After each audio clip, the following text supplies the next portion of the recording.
आगरा में बना ये मकबरा ताजमहल ही था या फिर तेजो महाल था? क्या सच में ताजमहल प्यार की निशानी है या हिंदुओं की लूटी हुई संपत्ति? ताजमहल का निर्माण शाहजहां ने ही कराया था या फिर ये महाराज जय सिंह के पूर्वजों की संपत्ति था? आज मैं इस वीडियो में तथ्यों, तर्कों और प्रमाणों के साथ आपको इस ताजमहल का वजूद और असली इतिहास बताने वाली हूँ। साथ ही आपको ये भी बताऊंगी कि भारत की पूर्व प्रधानमंत्री इंदिरा गांधी ने मुस्लिम तुष्टीकरण की राजनीति के चलते हिंदुओं के प्राचीन शिव मंदिर और तेजो महाल को किस प्रकार इस्लामिक संपदा घोषित करवा दिया और असली राज तक पहुंचने वाले दरवाजों को ईंटों की दीवारों से रातों रात चिनवाकर बंद करवा दिया। दोस्तों, आप वर्तमान में ताजमहल के ऊपर बने इस गुम्मद को ध्यान से देखिए। पहले हम आपको पूरे ताजमहल की तस्वीर दिखाते हैं। अब गुम्मद को ध्यान से देखिए।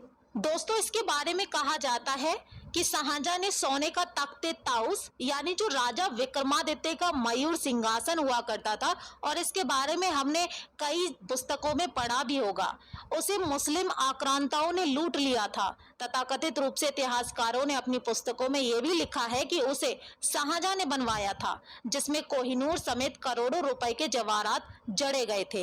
इसे सन 1739 में दिल्ली के लाल किले से नादिर शाह लूटकर ले गया था। शाहजहां ने ताज के गुम्मद पर लगा कलश भी सोने से बनवाया था। इसमें 466 किलोग्राम सोने का इस्तेमाल हुआ था। लेकिन कांग्रेस के शासनकाल में इस गुम्मद को हटाकर और इसकी जगह पर नकली कांसे का कलश लगा दिया गया है। लेकिन दोस्तों, आप खुद सोचें, इस गुम्मद पर एक त्रिशूल की आकृति है, उसके ऊपर एक कलश रखा हुआ है और कलश के ऊपर नारियल की आकृति है।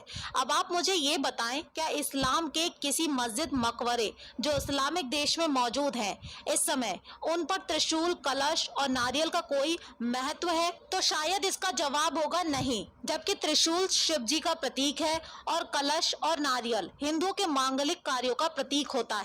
ये सनातन धर्म का प्रतीक है, कोई भी इसे इस्लाम का प्रतीक सिद्ध नहीं कर सकता। अब दूसरी तस्वीर आप देखिए। ये तस्वीर गुम्मद के आंतरिक भाग की है, जिसे वैदिक ज्यामितीय विधि से छत को निर्मित किया गया है। इस प्रकार की ज्यामितीय विधि की रूपरेखा का चित्र आपको अनेकों प्राचीन मंदिर निर्माणों में देखने को मिल जाएगा।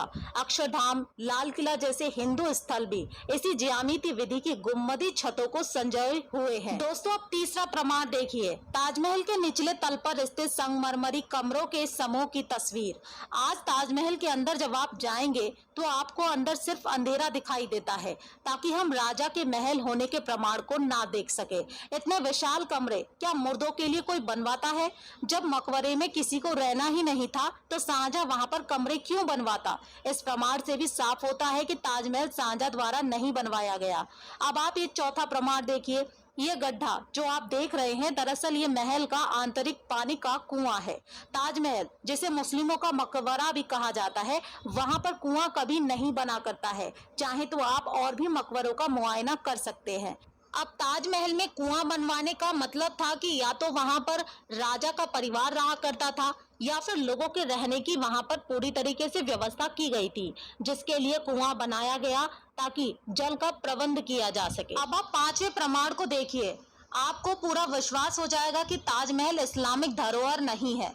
दोस्तों, ताजमहल की दीवारों पर बने हुए फूल जिनमें ओम छुपा हुआ है। अब कोई मुस्लिम निर्माणकर्ता ओम के चिन्ह को कभी भी अपनी धरोहर में बना सकता है क्या? क्या दुनिया अंधी है जिसे सनातनियों की मुस्लिमों द्वारा हड़पी गई इतनी सारी संपत्ति पर सनातनी चिन्ह नहीं दिखाई देते? छठे प्रमाण में आप ताजमहल और गुम्मद के सामने का दृश्य देखें।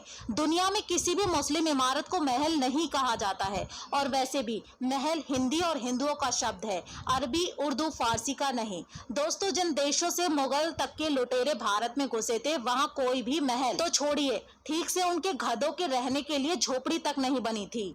तो भला उन्हें भारत में महल बनाने की तकनीक क्या खाक मालूम होगी? दोस्तों, आप जब भी ताजमहल जाएंगे तो वहां कुछ खुले दरवाजों को आज से